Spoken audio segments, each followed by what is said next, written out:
তো ছোট্ট বন্ধুরা, আজ আমি তোমাদের শোনাবো এক ছোট্ট মেয়ে নীলুর গল্প। নীলু ছিল ভারী মিষ্টি মেয়ে, কিন্তু তার মনে ছিল ভীষণ দুঃখ, কারণ তার সৎ মা তার সাথে খুবই দুর্ব্যবহার করত। এভাবেই দিন চলতে থাকে। কিন্তু একদিন কি হলো জানো? তাড়াতাড়ি খেয়ে নে দেখি মা, তোকে আর একটু কিছু দেব? একটু মাছের মাথা দেব? না মা, আর পারছি না, যখন লাগবে তখন চেয়ে নেব, এখন খেতে দাও শান্তিতে। মা, আমার সব কাজ হয়ে গেছে, ঘরের সব কাজ, কাপড় কাচা, বাসন ধোয়া, আমায় এবার একটু খেতে দাও না মা। ওই এলে লাটসায়, কিচ্ছু খেতে হবে না। আগে যা, গিয়ে আগে খড়গুলো কেটে আন, তারপর এই যে তোর বোন খাচ্ছে সব বাসন ধুবি, তারপর খাবি। যা এখন। কিন্তু মা, আমার যে ভীষণ খিদে পেয়েছে, আমায় আগে একটু খেতে দাও না, তারপর না হয় সব কাজ করে নেব। হ্যাঁ, যত বড় মুখ নয় তত বড় কথা। যা, আগে সব কাজ সেরে নে, নইলে আজ তোকে কিচ্ছু খেতে দেব না।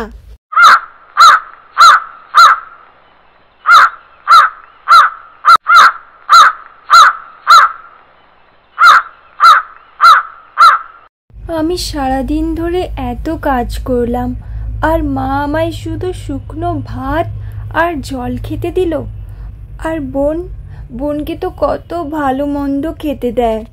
মা আমার নিজের মা নয় বলে আমায় একটুও ভালোবাসে না, আর বোনকে মন্ডা, মিঠাই, মাছের মাথা দিয়ে ভাত খেতে দেয়। কি রে, কিসের এত আওয়াজ পাচ্ছি? কি হচ্ছেটা কি? বসে বসে খাবার মুখে রোচে না নাকি? হ্যাঁ, বসে বসে কি এত ভাবছিস? মা, তুমি তো বোনকে অনেক ভালো ভালো খাবার খেতে দাও, আমায় একটু ভালো খাবার খেতে দাও না মা, এই খাবার দিয়ে যে খাওয়া যাচ্ছে না। কি বললি? যত বড় মুখ নয় তত বড় কথা। দাঁড়া দাঁড়া তুই, আমি তোর দেখাচ্ছি মজা। আজ আর তোকে কিচ্ছু খেতে দেব না। দাঁড়া। আর করবি আমার নামে নিন্দে করছিস? আমাকে ছেড়ে দাও। খেতে দিচ্ছি সেই তোর ভাগ্য ভালো, তারপর তুই আবার আমায় বলছিস? হ্যাঁ, তোর এত বড় সাহস, তোকে আজ আমি শেষ করেই ফেলবো। দাঁড়া তুই, দাঁড়া।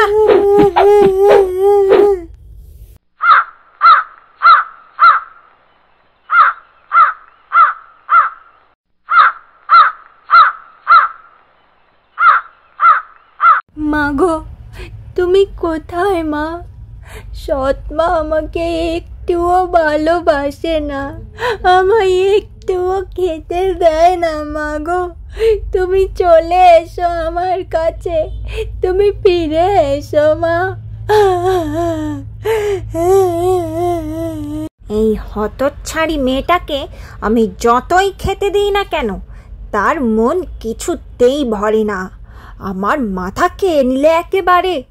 সারা দিন শুধু আমার নামে নিন্দে করছে, আমি নাকি তাকে খেতে দেই না।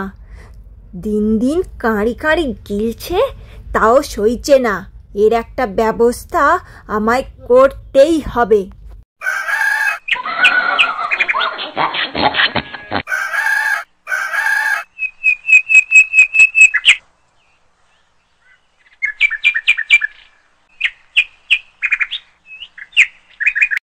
বল রে বউ, আমায় ডেকেছিলি কেন? বল, কি দরকার? বুঝলে তো খনিমা, তোমাকে না আমার একটা কাজ করে দিতে হবে। তার জন্য আমি অবশ্য তোমাকে 500টা টাকাও দেবো খন। তুই আমাকে 500 টাকা দিবি? তার মানে তো নিশ্চয় খুব শক্ত কাজ রে বউ। না গো না খুড়িমা, খুব একটা শক্ত কাজ নয়, তোমার জন্য তো খুবই হালকা কাজ। 500 টাকা যখন দিবি তখন করেই দেব, কিন্তু কাজটা কি সেটাই তো বললি না রে বউ। আমার ওই মরা সতীনের মেয়েটাকে তুমি আমাদের গ্রামের শেষ প্রান্তে যে জঙ্গলটা আছে না, ওখানে ছেড়ে দিয়ে এসো। এমন ভাবে নিয়ে যাবে যেন ও আর কখনো এই গ্রামে ফিরে আসতে না পারে, বুঝলে তো? কিন্তু বউ, সেই জঙ্গলে যে একটা পেতনি রাক্ষসী থাকে, সে যদি আমাকেও খেয়ে ফেলে তখন আমার কি হবে 500 টাকা দিয়ে? না না খুড়িমা, তোমাকে কিন্তু আমার এই কাজটা করে দিতেই হবে। আমি না হয় তোমাকে 600 টাকা দেব। ঠিক আছে, আমি না হয় নিয়েই যাব, কিন্তু বউ বলছিলাম হাতে ভীষণ টান, যদি কিছু টাকা অগ্রিম দিতিস খুব ভালো হতো, বুঝলি তো? ঠিক আছে খুড়িমা, তুমি এখানে দাঁড়াও, আমি এখনই গিয়ে তোমার জন্য টাকা নিয়ে আসছি। কিন্তু একটা কথা মাথায় রেখো, আমার কাজটা যেন সঠিকভাবে হয়ে যায়। সে নিয়ে তুই কোনো চিন্তা করিস না বউ, তোর কাজ ঠিক সময়ে ঠিকভাবে হয়ে যাবে, তুই একদম নিশ্চিন্তে থাক। অনেক তো বেলা হলো, কিন্তু খুড়িমা এখনো এলেন না। আচ্ছা, আমার মেয়ে যদি ওদের বেরোতে দেখে যেতে চায়, কান্নাকাটি করে, তাহলে কি করব? কি করি?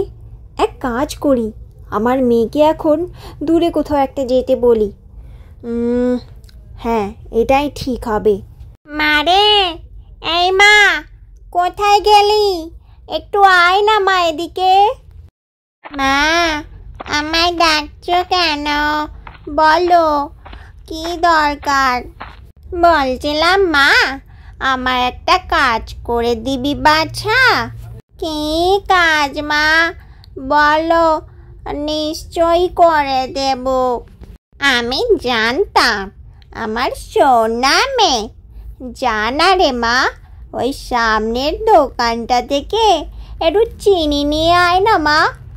আর দেখিস সাবধানে নিয়ে আসিস, কিন্তু একেবারে ফেলে টেলে দিস না, ধীরে ধীরে হেঁটে হেঁটে আসিস। ঠিক আছে মা, কিন্তু চিনি দিয়ে তুমি কি করবে গো? আমার সন নামে লক্ষ্মী মেয়ের জন্য পায়েস বানিয়ে দেব, কেমন? এখন নিয়ে আয় দেখি। ঠিক আছে মা, আমি আসছি। আমার মেয়েটাকে তো দোকানে পাঠিয়ে দিলুম, এর মধ্যেই যেন খুড়িমা চলে আসে, তাহলে এখনই ওদের পাঠিয়ে দেব। নইলে আবার আমার মেয়েটা যদি দেখে আর এসে কান্নাকাটি করে, তখন তো আমি বিপদে পড়ে যাব।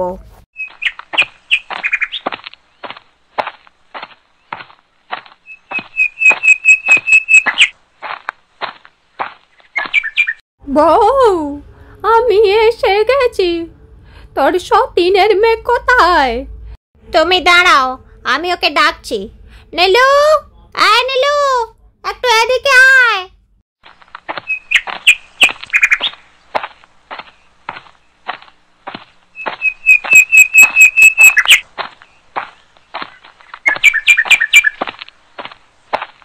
শোন, খুড়িমা পাশের গায়ে যাত্রা দেখতে যাচ্ছেন, তাই আমি ভাবলাম তুইও যা খুড়িমার সাথে, দেখে আয়।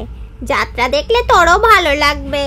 সত্যি মা, আমি সত্যি যাত্রা দেখতে যাব, কিন্তু বোন যাবে না আমার সাথে? না, তোর বোন তো এখন অনেক ছোট, ও তো যাত্রার কিছুই বুঝবে না, তাই ওকে এখন পাঠাবো না।